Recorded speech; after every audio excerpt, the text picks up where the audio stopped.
السلام عليكم ورحمة الله وبركاته. الحمد لله نحمده ونصلي ونسلم على سيدنا ومولانا محمد صلى الله عليه وسلم رسوله النبي الأمين المكين الكريم الرؤوف الرحيم وعلى آله وأصحابه وأهل بيته أجمعين، أما بعد، فأعوذ بالله من الشيطان الرجيم. بسم الله الرحمن الرحيم. من عمل عملا صالحا من ذكر أو أنثى وهو مؤمن فلنحيينه حياة طيبة. وأيضا قال الله عز وجل في شأن حبيبه ومحبوبه مخبرا وآمرا: إن الله وملائكته يصلون على النبي يا أيها الذين آمنوا صلوا عليه وسلموا تسليما. صلى الله على سيدنا محمد وآله وأصحابه وسلم. صلى الله على سيدنا محمد وآله وأصحابه وسلم. صلاة يا رسول الله عليكم، سلام يا حبيب الله عليكم. يا رسول الله انظر حالنا، يا حبيب الله اسمع قالنا. صلاة يا رسول الله عليكم، سلام يا حبيب الله عليكم. إننا في بحر هم مغرق، خذ يدي سهل لنا أشكالنا. صلاة يا رسول الله عليكم، سلام يا حبيب الله عليكم. خبر لو یا رسول اللہ، خبر لو میرے آقا میرے مولا، خبر لو. صلاۃ یا رسول اللہ علیکم، سلام یا حبیب اللہ علیکم. اما بعد، মুআজ্জাজ হাজিরিন, উপস্থিত সম্মানিত মুসল্লিবৃন্দ, রহিমানা ও রহিমাকুমুল্লাহ। মহান আল্লাহ তাআলা তার ঈমানদার পুরুষ এবং মহিলা বান্দাদের উদ্দেশ্যে বলছেন: মান আমিলা আমালান সালিহান মিন যাকারিন আও উনসা ওয়া হুয়া মুমিনুন। যে পুরুষ এবং মহিলা ভালো কাজ করবে, নেক আমল করবে, আমলে সালেহ করবে, ওয়া হুয়া মুমিনুন, এবং সেই পুরুষ হোক আর মহিলা হোক সেটা মুমিন, ঈমানদার ব্যক্তি। অর্থাৎ যে ঈমানদার মুসলিম পুরুষ অথবা মহিলা ভালো কাজ করবে, নেক আমল করবে, উত্তম কাজ করবে, আল্লাহ বলছেন ফালানুহিয়ান্নাহু হায়াতান তাইয়্যিবা, আমি আমার সেই বান্দাকে পুত পবিত্র পরিশীলিত অত্যন্ত সুন্দর জীবন দান করব। সুবহানাল্লাহ। আল্লাহ পাক রব্বুল আলামিনের এই ঘোষণায় বোঝা যাচ্ছে যে ঈমানদার পুরুষ এবং মহিলা ভালো কাজ করবে, নেক আমল করবে, সেই ঈমানদার পুরুষ মহিলাকে আল্লাহ তাআলা উত্তম, সুন্দর, পবিত্র, পরিশীলিত হায়াত দান করবেন। সুবহানাল্লাহ। এখন কথা আসে, আমাদের সমাজের মধ্যে এই ধরনের অনেক ভালো মানুষ আছে যারা মোটামুটি নেক আমলগুলি করে, নামাজ ঠিকমতো আদায় করে, মসজিদে জামাতের সাথে আসে, রোজা রাখে, মানুষের সাথে ভালো আচরণ করে, প্রতিবেশীদের সাথে সদ্ব্যবহার করে, আত্মীয় স্বজনের সাথেও মোটামুটি সম্পর্ক ভালো রাখে। যেগুলিকে সচরাচর আমরা ভালো কাজ মনে করি, উত্তম কাজ মনে করি, সেগুলি সব ঠিক আছে। কিন্তু আমরা আপাত দৃষ্টিতে দেখি ওই ব্যক্তিটি খুব ভালো নাই দুনিয়াবি জিন্দগিতে, জীর্ণ শীর্ণ ঘরে থাকে, পরিবার পরিজনের মধ্যে বিভিন্ন জনের রোগে শোকে থাকে, খুব বেশি আয়েশি কোনো জীবন যাপন করতে পারে না। তাহলে এই আয়াতের সাথে দেখা যাচ্ছে কি আপাত দৃষ্টিতে বাস্তবতার মিল পাওয়া যাচ্ছে না। আল্লাহ বলছেন যে ব্যক্তি ভালো কাজ করবে, নেক আমল করবে, উত্তম কাজ করবে, আমি তাকে উত্তম, সুন্দর, পরিশীলিত, পবিত্র জীবন দেব। কিন্তু আমরা বাস্তবে দেখতে পাচ্ছি অনেক ভালো মানুষ আছে, নেক আমল করে, ভালো কাজ করে, উত্তম আচরণ করে, কিন্তু দুনিয়ায় আছে মোটামুটি ভাবে কোন রকম বেঁচে আছে। দুনিয়ার কোনো সুখ শান্তির সাথে তার সম্পর্কও নাই, দুনিয়ায় কোনো আয়েশি জীবন যাপন করতে পারে না, অভাব অনটনের মধ্যে আছে, পরিবার পরিজনের বিভিন্ন সময়ে রোগ ব্যাধি, রোগ সুখ এগুলি লাগা থাকে। তাহলে এখন নাউজুবিল্লাহ, আল্লাহর কথা কি অসত্য হয়ে গেল নাকি? নাউজুবিল্লাহ। না, আল্লাহর কথা মোটেও অসত্য হয় নাই। আমরা তো বিশ্বাস করি আলহামদুলিল্লাহ, সুন্নি মুসলমান। ওয়ামান আসদাকু মিনাল্লাহি কিলা, আল্লাহর কথার চেয়ে সত্য কথা আর কার হতে পারে? সুবহানাল্লাহ।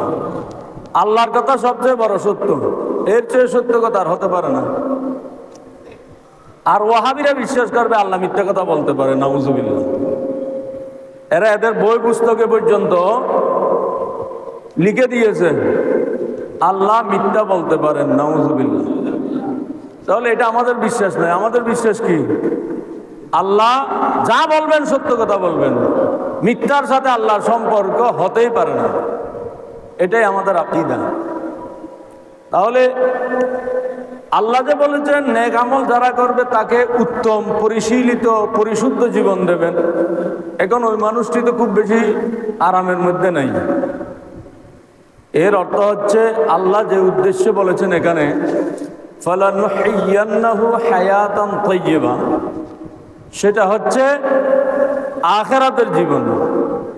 আল্লাহ পাক সেই ব্যক্তিকে আখিরাতের জীবনে অত্যন্ত সম্মানিত করবেন। সুবহানাল্লাহ। তার আখিরাতের জীবন অত্যন্ত আনন্দঘন হবে, তার আখিরাতের জীবন অত্যন্ত আরামদায়ক হবে, আর তার আখিরাতের জীবন অত্যন্ত সম্মানজনক হবে, তার আখিরাতের জীবন অত্যন্ত আয়েশি হবে। সুবহানাল্লাহ। আর যে সকল ঈমানদার এই নেক আমল করে এরা আল্লাহ তাআলার প্রিয় হয়ে যান। আল্লাহর প্রিয় যখন হয়ে যান, আল্লাহ তাদের কাছ থেকে কিছু পরীক্ষাও নেন। পরীক্ষা নেন কি জন্য? আল্লাহর বান্দাটি নেক আমলের মধ্যে আছে, ভালো কাজের মধ্যে আছে, কিন্তু দুনিয়াবী জীবনে বিভিন্ন সমস্যায় আছে, অসুবিধায় আছে। এখন এই অসুবিধার কারণে, সমস্যার কারণে সেই ব্যক্তি কোনো আল্লাহকে ভুলে যাচ্ছে কিনা, সবরের মধ্যে থাকতে পারে কিনা, এটা পরীক্ষা করার জন্য আল্লাহ তাআলা অনেক সময় আল্লাহর প্রিয় বান্দাদেরকে বিভিন্ন ধরনের বিপদ আপদ মুসিবত নাজিল করেন। এটা আল্লাহ নিজে বলেছেন,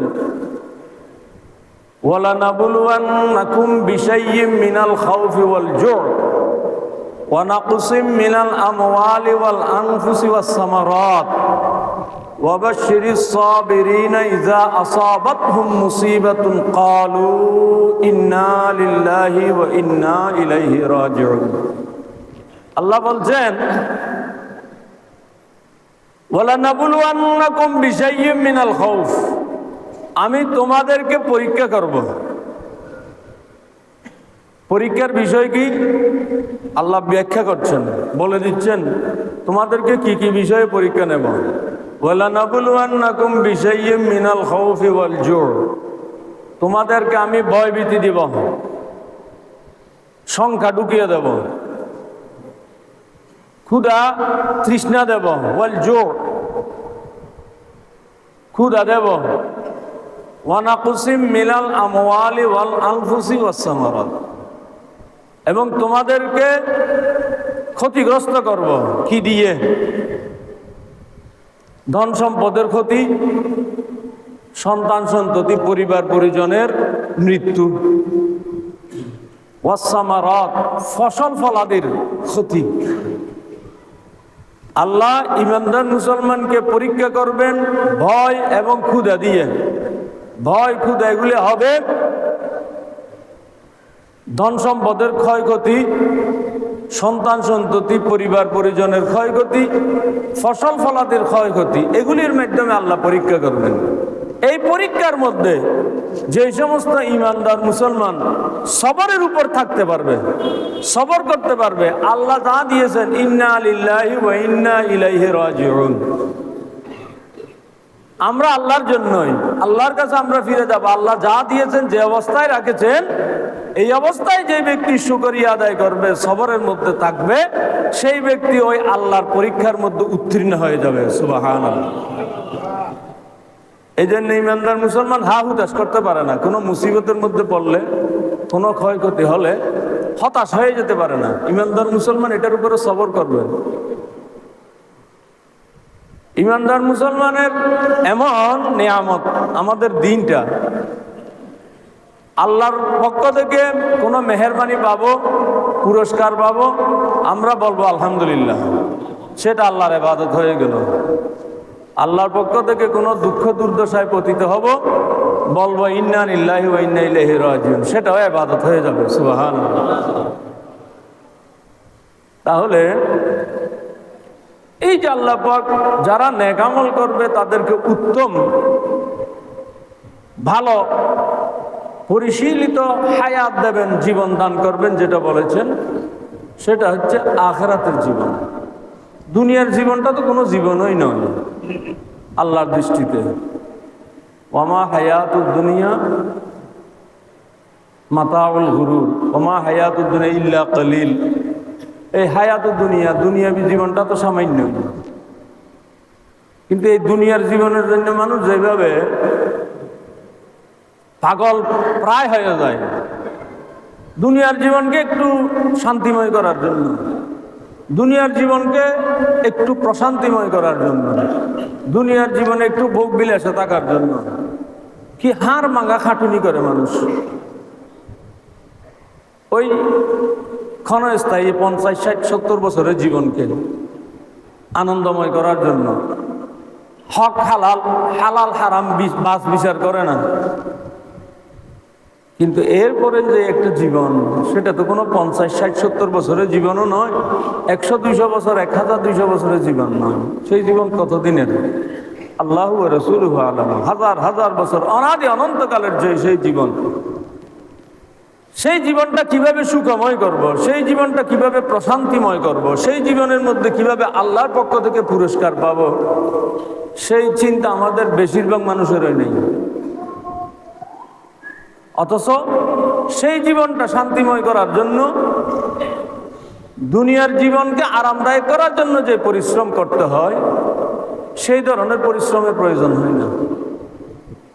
এই অনাদি অনন্তকালের জীবনকে শুধু পরিশীলিত করার জন্য, অনাদি অনন্তকালের জীবনকে প্রশান্তিময় করার জন্য, অনাদি অনন্তকালের জীবনকে আল্লাহ এবং আল্লাহ রসুলের পক্ষ থেকে পুরস্কার প্রাপ্ত হওয়ার জন্য কি করতে হয়?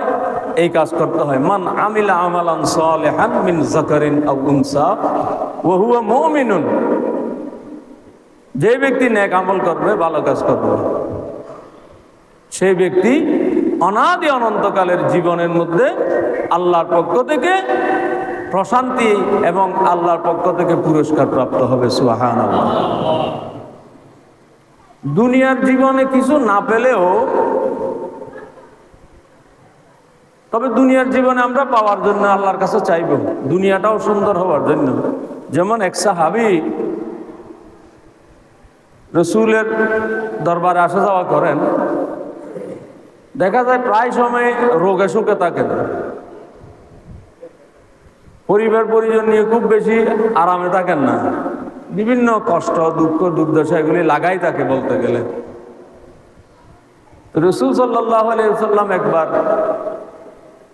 মহব্বত করে জিজ্ঞাসা করলেন, তোমার এই অবস্থা কেন? তোমার সবসময় দেখি তুমি এই রোগে শোকের মধ্যে থাকো, পরিবার পরিজন নিয়ে অশান্তিতে থাকো, কষ্টের মধ্যে থাকো, বিষয়টা কি? এরূপ হওয়ার কারণটা কি? তখন ওই সাহাবী বললেন, ইয়া রাসূলুল্লাহ, আমি আল্লাহর কাছে দোয়া করেছি, রব্বুল আলামিন, দুনিয়ায় আমার কোনো সুখ শান্তি লাগবে না, দুনিয়ায় আমার কোনো প্রাচুর্য লাগবে না, দুনিয়ায় কোনো আমার আরাম লাগবে না, দুনিয়ার আরামের বিনিময়ে, দুনিয়ার প্রাচুর্যের বিনিময়ে, দুনিয়ার প্রশান্তির বিনিময়ে আপনি আমার আখিরাতকে সুন্দর করে দিন। সুবহানাল্লাহ। আমি যখন আল্লাহর কাছে এই দোয়া করেছি, মনে হয় আল্লাহ আমার দোয়া কবুল করেছেন। এরপর থেকে দুনিয়ায় আমি নিজেও ব্যক্তিগতভাবে অসুস্থ, পরিবার পরিজন নিয়ে খুব শান্তিতে থাকতে পারি না। ততক্ষণ আমার রসুল বললেন, তুমি এই ধরনের দোয়া করলে কেন আল্লাহর কাছে? তুমি এই দোয়া করতে পারো নাই? রব্বানা আতিনা ফিদ দুনিয়া হাসানা ওয়া ফিল আখিরাতি হাসানা। তুমি আল্লাহর কাছে এই দোয়া কেন করো নাই? রব্বুল আলামিন, তুমি আমাকে দুনিয়ার মধ্যে সৌন্দর্য দান করো, দুনিয়ার মধ্যে আরামে রাখো, দুনিয়ার মধ্যে প্রাচুর্য দাও এবং আমার আখিরাতের জীবনকেও সৌন্দর্যমণ্ডিত করে দাও। সুবহানাল্লাহ। তুমি যদি এই দোয়া করতে, আজকে তোমার দুনিয়াও সৌন্দর্যমণ্ডিত হতো, আখিরাতও সৌন্দর্যমণ্ডিত হতো। সুবহানাল্লাহ। তাহলে আমরা ইমানদাররা কিন্তু আল্লাহর কাছে চাইব দুনিয়াও যাতে আমাদের কি হয়, সৌন্দর্যমণ্ডিত হয়, আরামদায়ক হয়, অমুখাপেক্ষী হয়, অপরের মুখাপেক্ষী যাতে হতে না হয়, ইজ্জত আর সম্মানের হয়। আখিরাতের জীবনও যাতে আমাদের জন্য সৌন্দর্যমণ্ডিত হয়। আমরা আল্লাহর কাছে দোয়া চাইতেই থাকবো এগুলি। কিন্তু দুনিয়ায় যদি এইগুলো পাওয়া নাও যায়, অঢেল ধন সম্পদ পাওয়া গেল না, কয়েকটি বাড়ির মালিক হওয়া গেল না, গাড়ি নিয়ে খুব বেশি দাপটের সাথে চলাফেরা করা গেল না, খুব বেশি আরামায়েশের মধ্যে জীবন যাপন করা গেল না, এই জন্য কোনো ইমানদার কি হতে পারে না, হতাশ হতে পারে না। এই জন্য হাদিস শরীফে এসেছে, কোন ইমানদার মানুষের দুনিয়ায় কিছুই না পাক, তারপরেও তার কোনো হতাশা নেই, কোনো চিন্তা নেই, এই জন্য কোনো আফসোস করতে নেই, এই জন্য কোনো পেরেশানির মধ্যে থাকতে হবে না।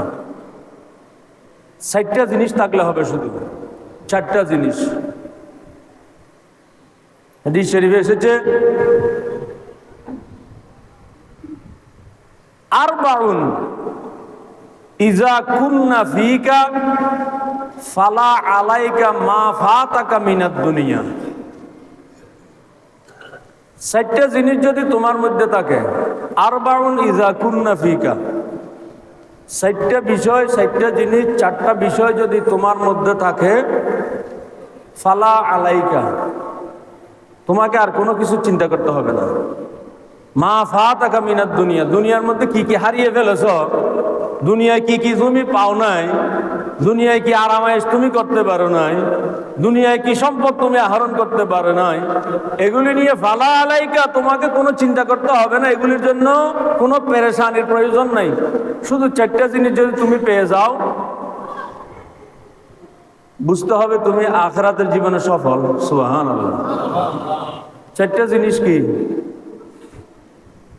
এই চারটা জিনিসের কিন্তু আমাদের বর্তমান সময়ে এই চারটা জিনিসের বড় আকাল, বড় দুর্ভিক্ষ চলছে। এই চার জিনিসের, যে চার জিনিস আমার রসুল বলেছেন, তোমার কাছে যদি এই চারটা জিনিস থাকে, তুমি আর কোনো চিন্তা করার দরকার নেই। দুনিয়ায় কিছু না পাও, তুমি কোনো হতাশার প্রয়োজন নেই।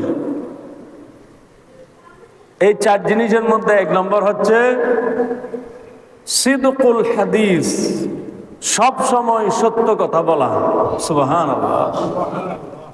সব সময় সত্য কথা বলা, সৎভাবে জীবন যাপন করা, সত্যের বাইরে না যাওয়া, কোনো সময় মিথ্যার ধারে কাছে না যাওয়া।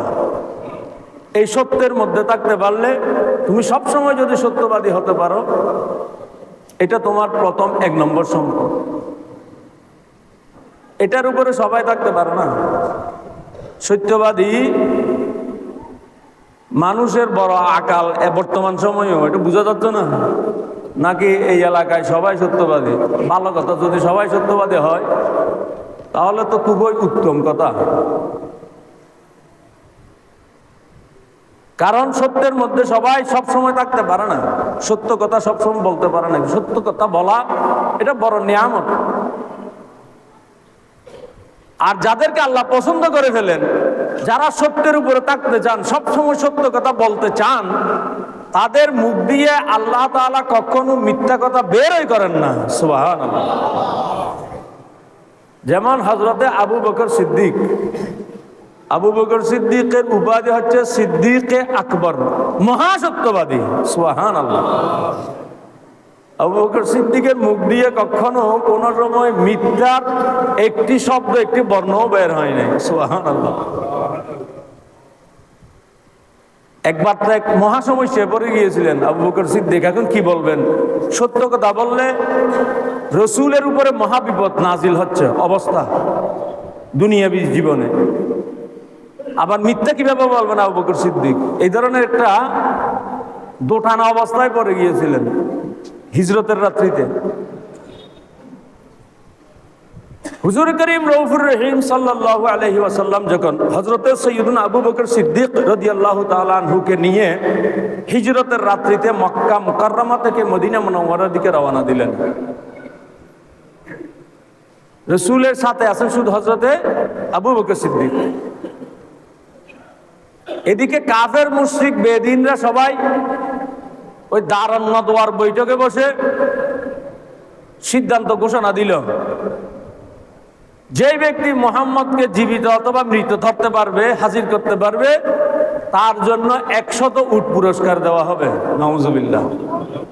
দারুন নাদওয়ার বৈঠকের সভাপতি ছিল আবু জেহেল নদবী। নদবী শব্দ এটা এসেছে নাদওয়া থেকে। তো ইতিহাসের মধ্যে সর্বপ্রথম নদবী হচ্ছে আবু জেহেল। দারুন নাদওয়ার বৈঠকের প্রথম সভাপতি ছিল সে। এই আবু জেহেল নদবীর সভাপতিত্বে দারুন নাদওয়ার যেই বৈঠক হলো, সেই বৈঠকের মধ্যে সিদ্ধান্ত হলো মুহাম্মদের মাথা যে এনে দিতে পারবে তাকে 100 পুরস্কার, 100 উট পুরস্কার দেওয়া হবে। নাউজুবিল্লাহ। এই পুরস্কার যখন ঘোষণা দেওয়া হলো, আরবের বড় বড় পাহলওয়ান যারা আছে তারা বের হয়ে গেল মুহাম্মদের মাথা, মুহাম্মদকে ধরার জন্য। আর এদিকে অতি সংগোপনে হযরত আবু বকর সিদ্দিক আর আমার রসুল মদিনা মুনাওয়ারার দিকে রওনা দিলেন। ওই যারা মুহাম্মদকে খুঁজছে, এই ধরনের এক ব্যক্তি হঠাৎ আবু বকর সিদ্দিকের সামনে চলে আসলো। সামনে রাসূলুল্লাহ, পিছনে আবু বকর সিদ্দিক। ওই ধরনের একজন ব্যক্তি আবু বকর সিদ্দিকের সামনে চলে আসলো। আবু বকর সিদ্দিককে আরবের অনেক মানুষ চিনে, বেশিরভাগ মানুষ। কেন? কারণ আবু বকর সিদ্দিক ব্যবসায়ী ছিলেন। ব্যবসার উদ্দেশ্যে তিনি বিভিন্ন জায়গায় বিভিন্ন কাফেলায় যেতেন এদিক ওদিক, সেই জন্য আবু বকর সিদ্দিককে বেশি মানুষ চিনতেন। কিন্তু রসুল সাল্লাল্লাহু আলাইহি ওয়াসাল্লামকে তখনও এইভাবে মানুষ চিনতে পারে নাই, কারণ ইসলামের প্রাথমিক সময় তখন। আবু বকর সিদ্দিককে ওই মানুষটি চিনে ফেললো, ইনি আবু বকর সিদ্দিক। আবু বকর সিদ্দিককে চিনার পরে এখন আবু বকর সিদ্দিকের কাছে জিজ্ঞাসা করলো ওই মানুষটি, হে আবু বকর, তোমার সামনে যে ব্যক্তি, ওই ব্যক্তিটাকে? এখন আবু বকর সিদ্দিক মহাসময় সে পড়ে গেলেন না, কি জবাব দেবেন? এখন যদি বলে ইনি মোহাম্মদ, তাহলে তো শেষ। সে তো চাইছে মোহাম্মদকে। আর এখন আবু বকর সিদ্দিকের মুখ দিয়ে তো মিথ্যা বের হতে পারে না, ইনি অন্য একজন বলে দেওয়া, এটা তো আবু বকর সিদ্দিকের মুখ দিয়ে বলা সম্ভব নয়। এই মিথ্যা কথা তো আবু বকর সিদ্দিক বলতে পারবেন না। আবু বকর সিদ্দিক কি হিকমত অবলম্বন করেছেন, আবু বকর সিদ্দিকের মুখ দিয়ে আল্লাহ মিথ্যা বর্ণ বেরও করার নাই। সুবহানাল্লাহ। তো তৎকালীন সময় একটা নিয়ম ছিল, এই ধরনের দূরবর্তী যাত্রায় যখন কাফেলা সহকারে যায়, দলবল সহ যায়, তখন দলবল সহ সবাই রওনা দেয়, যায় এদিক থেকে এদিকে। তখন তো আর আমাদের এই সময়ের মতো এই যান্ত্রিক গাড়ি, রেলগাড়ি, বিমান এগুলি তখন ছিল না। তখন তো মানুষের যাত্রা ছিল হাঁটা পথে, আর সওয়ারি ছিল উট, ঘোড়া এগুলি। তো যারা কাফেলায় যেত তারা তো দলবল সহ একসাথে থাকতো। কোনো ব্যক্তি বিশেষ যদি কোনো দূরবর্তী জায়গায় রওনা হতো, তিনি একজন মানুষকে পারিশ্রমিক দিয়ে, যে মানুষটি রাস্তা চিনে, এই ধরনের একজন মানুষকে নিয়োজিত করত, যে ব্যক্তি তাকে রাস্তা দেখিয়ে নিয়ে যাবে, এর বিনিময়ে তাকে কিছু পারিশ্রমিক দেওয়া হতো। তাকে বলা হতো তৎকালীন সময়ে হাদি। আমাদের এই আধুনিক যুগে গাইড বলতে পারেন, গাইড, রাস্তা চিনিয়ে দেওয়ার গাইড। এই ধরনের হাদি থাকতো, যিনি তাকে রাস্তা চিনিয়ে ওই পর্যন্ত পৌঁছে দিত, পৌঁছিয়ে দিলে তাকে কিছু পারিশ্রমিক দেওয়া হতো। এখন এই ব্যক্তি যখন, হাদি শব্দের অর্থ হচ্ছে পথ প্রদর্শক, যিনি রাস্তা দেখিয়ে দেন, তাকে হাদি বলা হয়। এখন ওই ব্যক্তি যখন হযরত আবু বকরের কাছে প্রশ্ন করলো, তোমার সামনে এই ব্যক্তিটাকে? আবু বকর সিদ্দিক জবাব দিলেন, হুয়া হাদি ইয়াহদিনী ইলা সিরাতিন মুস্তাকিম। ইনি আমার হাদি, তিনি আমাকে সত্য সঠিক পথ দেখাচ্ছেন। সুবহানাল্লাহ। আবু বকর সিদ্দিক যা বলেছেন 100% সত্য কথা। ইনি আমার পথ প্রদর্শক, আল্লাহর রাস্তা আমাকে দেখিয়ে দিচ্ছেন, ইনি আমাকে সিরাতুল মুস্তাকিমের রাস্তা দেখিয়ে দিচ্ছেন। সুবহানাল্লাহ। আর ওই ব্যক্তি মনে করেছে ও তাদের যে হাদি রাস্তা দেখিয়ে দেয় সেই ব্যক্তি। তো তখন সেই ব্যক্তি সেখান থেকে সটকে পড়ল। আবু বকর সিদ্দিকও মিথ্যা কথাও বলতে হলো না, 100% সত্য কথাও বললেন, আবার এদিকে আমার রসুলকে পরিপূর্ণ নিরাপত্তাও দিলেন। সুবহানাল্লাহ।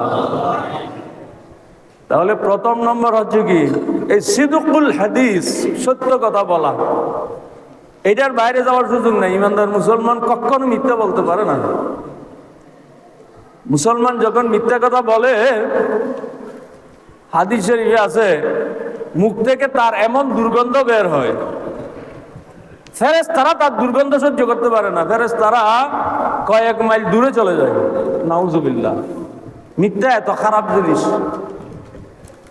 হাদিস শরীফের জন্য বলা হয়েছে আল কিযবু উম্মুজ যাম। মিথ্যা বলা, মিথ্যাটা গুনাহের জননী। জননী বলতে কি, জননী থেকে তো ছেলে মেয়েরা জন্মগ্রহণ করে, মা জন্মদান করেন, প্রসব করেন। তো গুনাহের জননী বলতে মিথ্যা বলা, এটা গুনাহের জননী বলতে একটা মিথ্যা বললে এখান থেকে আর শত শত মিথ্যা জন্ম নিতে থাকবে। নাউজুবিল্লাহ। এই জন্য মিথ্যার সাথে সম্পর্ক, মিথ্যা কথা বলা, মিথ্যা কাজ করা, মিথ্যার সাথে কোনো ধরনের সম্পর্ক ইমানদার মুসলমান রাখতে পারে না। তাহলে 4টি সম্পদের মধ্যে 1 নম্বর সম্পদ কি? সিদকুল হাদিস, সবসময় সত্য কথা বলা। 2 নম্বরের যে জিনিসের কথা রাসূল বললেন সেটা হচ্ছে ওয়া হিফজুল আমানত, আমানতের সুরক্ষা দেওয়া। সুবহানাল্লাহ। আমানতের সুরক্ষা এটা ইমানদারের পরিচায়ক। ইমানদার আমানতের খেয়ানত করতে পারে না, কিন্তু এটাই সবচেয়ে বড় আকাল এখন বর্তমান সময়ে। যাকে যে আমানত দেওয়া, আমানত দিতে, আমানত বলতে কি আমরা বুঝি শুধু কিছু টাকা পয়সা আমার কাছে জমা রাখলো, গচ্ছিত রাখলো, সেগুলি যথাসময়ে তাকে ফেরত দিলাম, এটাই আমানত। এটা আমানত, ঠিক আছে, এটাও আমানত। যাকে যেই দায়িত্ব দেওয়া হবে সেই দায়িত্ব আমানত। আপনি চাকরি করছেন, চাকরিতে 8 ঘন্টা দায়িত্ব পালন করা এটা আপনার আমানত। সেখানে যদি 10 মিনিট এদিক ওদিক করে ফেলেন, আমানতের খেয়ানত হয়ে গেল। কোন একটা দায়িত্ব দেওয়া হলো, এই দায়িত্বটা পালন করলে আপনাকে এত টাকা দেওয়া হবে, আপনি সেটা দায়িত্ব পালন করার ক্ষেত্রে এদিক ওদিক করলেন, আমানতের খেয়ানত হয়ে গেল। আপনাকে সমাজপতি বানিয়ে দেওয়া হলো, সমাজের অভিভাবক বানিয়ে দেওয়া হলো ন্যায় বিচার প্রতিষ্ঠার জন্য, মানুষের মধ্যে সমতা বিধান করার জন্য, শান্তি শৃঙ্খলা বজায় রাখার জন্য। আপনি সেখানে যথাযথ দায়িত্ব পালন করেন নাই, ইনসাফ বাদ দিয়ে টাকা পয়সা নিয়ে হোক, ঘুষ নিয়ে হোক, অন্য কোনোভাবেই হোক, ইনসাফের বাইরে গিয়ে ন্যায় নীতির বিরুদ্ধে গিয়ে কোনো সিদ্ধান্ত দিলেন, এই ক্ষেত্রে আপনি আমানতের খেয়ানত করলেন। নাউজুবিল্লাহ।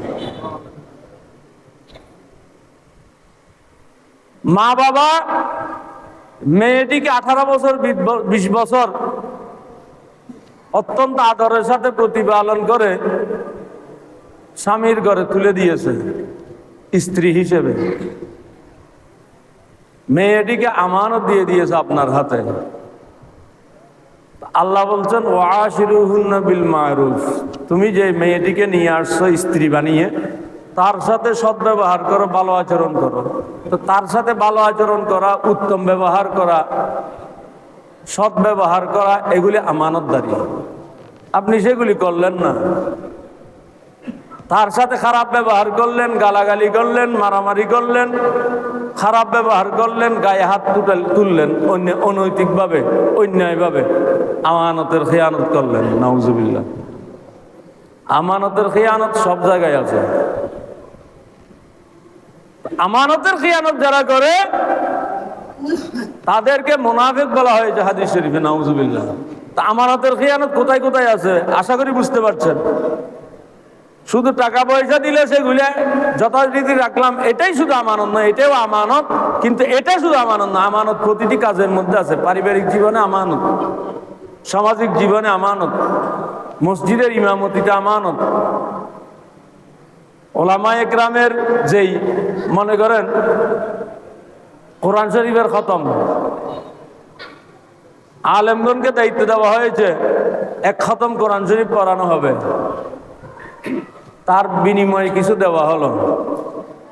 আলেমগণ 1 খতম বললেন না, কয়েক পাতা বললেন, আমানতের খেয়ানত করলেন। নাউজুবিল্লাহ। এবং সেই খেয়ানত কি দিয়ে করেছেন? কোরআন শরীফ দিয়ে। এই জন্য হাদিস শরীফে এসেছে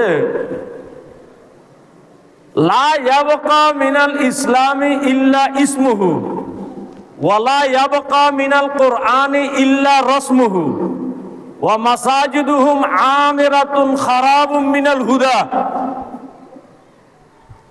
ইউসবিহুর রাজুলু মুমিনান ওয়া ইউমসি কাফিরান ওয়া ইয়াবিউর রাজুলু দীনাহু মিন ইওয়াজিদ দুনিয়া। মানুষ নিজেদের দিন বিক্রি করে দেবে, ঈমান বিক্রি করে দেবে দুনিয়ার কিছু স্বার্থের কাছে। নাউজুবিল্লাহ। দুনিয়ার কিছু স্বার্থের বিনিময়ে নিজের ঈমানকে বিক্রি করে দেবে, এমন একটা অবস্থা হবে। ইউসবিহুর রাজুলু মুমিনান ওয়া ইউমসি কাফিরান। সকাল হবে সে মুমিন হয়ে, সকালে ঘর থেকে বের হবে সে পরিপূর্ণ ইমানদার, কিন্তু সন্ধ্যা হতে হতে ওয়ুমসি কাফেরান, সন্ধ্যা হতে হতে কাফের হয়ে গেছে, ওই দিন বিক্রি করে দিয়েছে দুনিয়ার বিনিময়ে। দেখেন নাই হচ্ছে না এখন? মাজার জিয়ারতকে মাজার পূজা বলা হচ্ছে, আর মূর্তিকে সুরক্ষা দেওয়া হচ্ছে। কি জন্য? মূর্তি সুরক্ষা দেওয়া কি, মূর্তি পাহারা দেওয়া কি কোনো ইমানদারের কাজ? ওই দুনিয়ার কিছু ফায়দা, কিছু ভোট, ওই ভোটের জন্য এত বড় শিরিকের কাজটি পর্যন্ত করতে দ্বিধা করছে, ওই নিজের দিনকে বিক্রি করে দিচ্ছে। ইসলামের নামে দল, ইসলামী দল, মুশরিকদেরকে ইসলামী দলের সদস্য করা হচ্ছে। দেখি ওই দিনের বিনিময়ে, দুনিয়ার বিনিময়ে দিন বিক্রি করে দেওয়া হচ্ছে। এগুলি হচ্ছে আমানতদারের খিয়ানত। তো 2 নম্বর হচ্ছে এটা কি, হিফজুল আমানত। 3 নম্বর হচ্ছে হুসনুল খালক, উত্তম আচরণ, মানুষের যেটা উত্তম চরিত্র যেটা বলা হয়, সৎ চরিত্র। সৎ চরিত্র এটা বড় নিয়ামত। একজন ইমানদার মুসলমান কি হতে হবে? চরিত্রবান হতে হবে। সেই চরিত্রবান হলে তো কথা সব কিছু চলে এসেছে।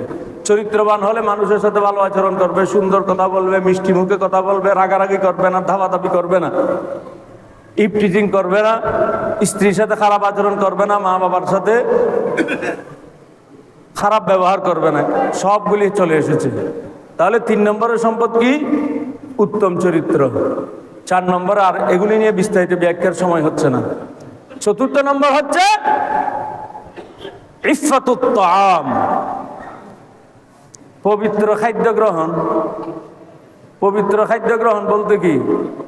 মদ নাপাক, নাপাক খাদ্য না খেয়ে ভাত খাইলাম, ভালো ভালো খাবার খেলাম, এটার নাম পবিত্র না। পবিত্র খাবার বলতে হালাল রুজির খাবার গ্রহণ করা।